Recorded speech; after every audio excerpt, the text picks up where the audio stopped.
Spokesperson said President Trump is a master deal maker, and she said that his predecessors had regularly outlined their playbook, their red lines to the press, and she said by extension to our adversaries, and that President Trump was maintaining strategic ambiguity and flexibility in his approach. All right, Alice, thank you so much for kicking us off this hour. Well, over the weekend, President Trump nominated former Oklahoma State Trooper Lance Schroyer, who's a close ally of Homeland Security Secretary Markwayne Mullin, to become the director of ICE. Plus, Republicans are saying President Trump could sign that newly passed bipartisan housing bill into law this week. We've got a lot to get to out of Washington. For more, let's bring in NBC News senior national political reporter Sahil Kapoor. Sahil, good morning. So let's start there. It's called the 21st Century Road to Housing Act. So President Trump refused to sign it last week. Yesterday, we did hear House Speaker Mike Johnson say the president will sign the bill this week. Walk us through what's happening here, since it's this popular bill, passed with bipartisan support and a veto-proof margin. So what's the latest? Yeah, that's all correct, of course, Savannah. The important thing to know here is that President Trump will technically, under the law, have 10 days from the time he receives the bill, from the time it's transmitted from the House to the White House, which could be as early as today, to either sign it, to veto it, or to let it become law by doing nothing in those 10 days. Now, remember, this bill passed both the House and the Senate with more than 90% of votes in both chambers. It's an overwhelming bipartisan and bicameral vote. So if the president were to veto it, the possibility of an override is very much in play, because, of course, you need 2/3 of a majority to override that veto. Republicans see a lot in this bill to celebrate, as do Democrats. The key planks are there are funding and grant programs to build more housing. It eases regulations and review processes, which many in the GOP are particularly pleased about. And there are restrictions on private equity and Wall Street investors buying single-family homes. It's a rare opportunity for Republicans to claim a tangible victory on the issue of affordability and costs ahead of the 2026 midterms, which many of them are very eager to do. So if President Trump were to try to escalate this and veto it and force an override vote, it would make a lot of Republicans even more upset and even more disenchanted about the landscape in the midterms. Sahil, a lot of this was caught up with the president essentially trying to get other business done in exchange sort of for signing this. And so this is really the president trying to push through what's called the Safeguard American Voter Eligibility, or our viewers might know it as the Save America Act. It proposes requiring proof of citizenship to register to vote in federal elections. Is that bill going anywhere in Congress? The short answer is no. It's going nowhere. And that's an important distinction that you make, Savannah, because the president is not saying the housing bill is a bad bill. He's not making the case against that bill. He's simply saying he has a bigger priority, the Save America Act, which he's repeatedly tried to attach to one piece of legislation that's moving, another piece of legislation that's moving. All that happens is that so-called must-pass piece of legislation always stalls because the Save America Act is vehemently opposed by Democrats. It doesn't have anywhere near the 60 votes needed to clear a filibuster in the Senate. And Republican senators have made abundantly clear they do not have the votes nor the desire to abolish the filibuster to push it through. So this remains a priority of the president. He continues to demand that it move, that it get attached to this or that other piece of legislation. But there's no expectation. There's no reason to believe that that's going to happen. Sahil, let's tick through some of this other Washington news. On Saturday, President Trump, as I mentioned, nominated former Oklahoma State Trooper Lance Schroyer to head ICE. In a social media post, he called him a patriot with years of experience. What can you tell us about him and that experience? Well, as you say, he's a former Oklahoma State Trooper. He's a current senior advisor to DHS Secretary Markwayne Mullin. President Trump said in a social media post, quote, "He is a patriot with real operational experience and a proven leader with decades of experience." It's worth noting that Schroyer's experience is more in local than federal law enforcement. Also worth noting that President Trump is already on his third acting ICE director in just a year and a half back in the White House. Currently, it's David Venturella, who took over from Todd Lyons earlier on this year. There's a lot of uncertainty and a lot of upheaval surrounding this agency, Savannah. No kidding. Also, ICE actually has not had a Senate-confirmed director since 2017. So tell us what timeline we're expecting for that nomination process. And, you know, just remind us some of the issues that Schroyer is going to face if he does take over the department.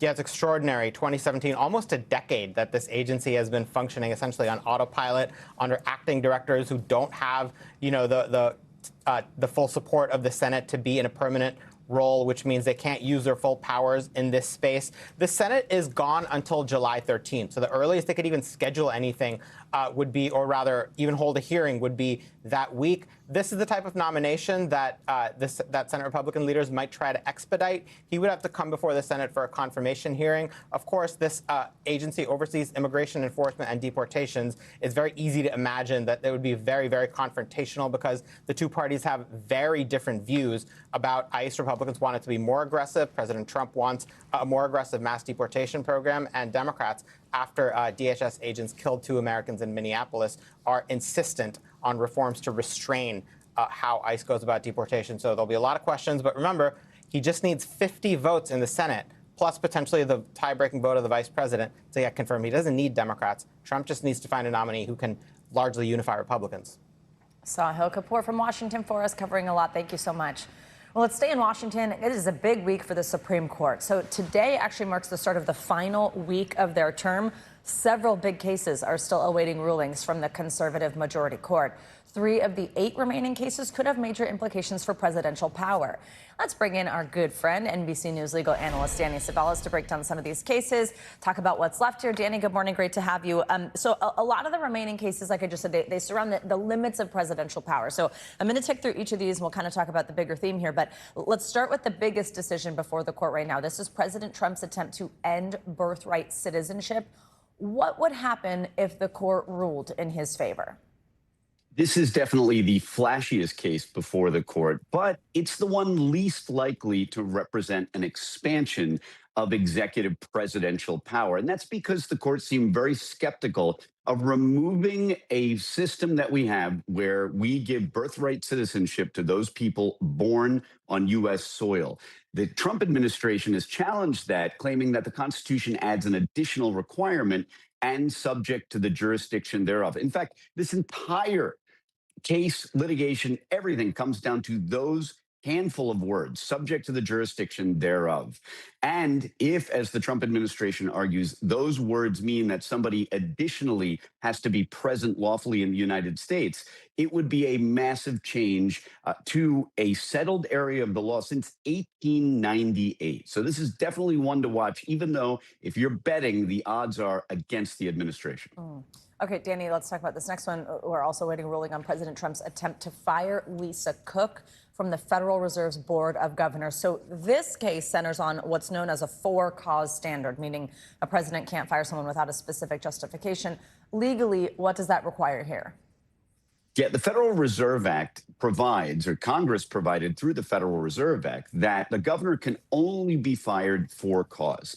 And a lot of us are familiar with for cause. If you've worked in government, you may be familiar that it means that the default rule in the United States is that it's at-will employment. Usually at a private employer, you can be fired for any reason, good or bad. But that's a little different when you have for cause entitlement. So everything comes down to whether the Fed governor can be fired at will, or what for cause actually means, because you can imagine that anyone can conjure up their own definition of for cause, and specifically whether pre-office conduct counts for something you can fire somebody. Can you fire somebody for cause at the Fed if they did something untoward before they were even at that agency? So this could end up being a narrow decision limited only to the Fed. The court's also weighing, Danny, whether heads of what have long been independent federal agencies like the FTC are shielded from being fired by the president. How could the court's ruling impact Trump's executive reach on that one?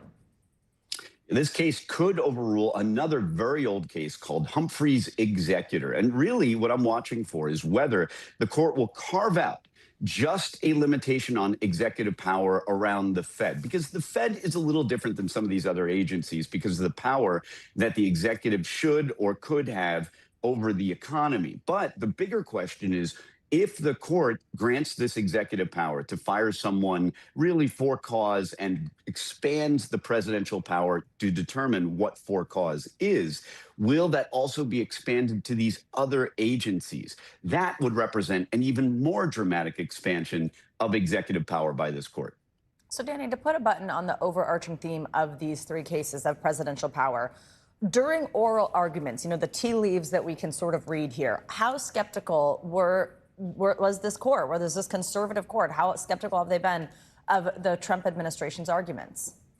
Well, these are two dramatically different areas of presidential power. On the one hand, you think about birthright citizenship. Well, that's something that people have considered so settled. I'm sure you've talked to folks too who think that's really up for debate. I think that's been the law since for hundreds of years now, literally.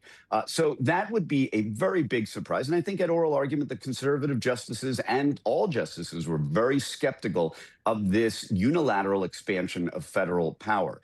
On the other hand, something like defining what is for cause termination at the level of terminating a Fed governor or some of these other heads of agencies, that's a squishier question. And it's something that the court might be more inclined to give to the president. But I wouldn't be surprised if on the one hand they said, oh no, birthright citizenship survives, the president can't affect that. And then on the other hand, possibly carved out a dramatic expansion of presidential power when it comes to terminating people by giving the president and the executive branch alone the power to determine what is for cause when someone's fired. Danny, switching gears here, another one awaiting a ruling on challenges to laws that ban transgender girls and women from participating in female athletics. What happens if the conservative majority court supports these bans? There was this case last year called Skermeti that kind of gave us some inkling of where the court might be going. But then again, Skermeti was a less direct discrimination based on transgender status. So in this case, this is a much more direct discrimination, at least according to the challengers, because instead of medical status, this is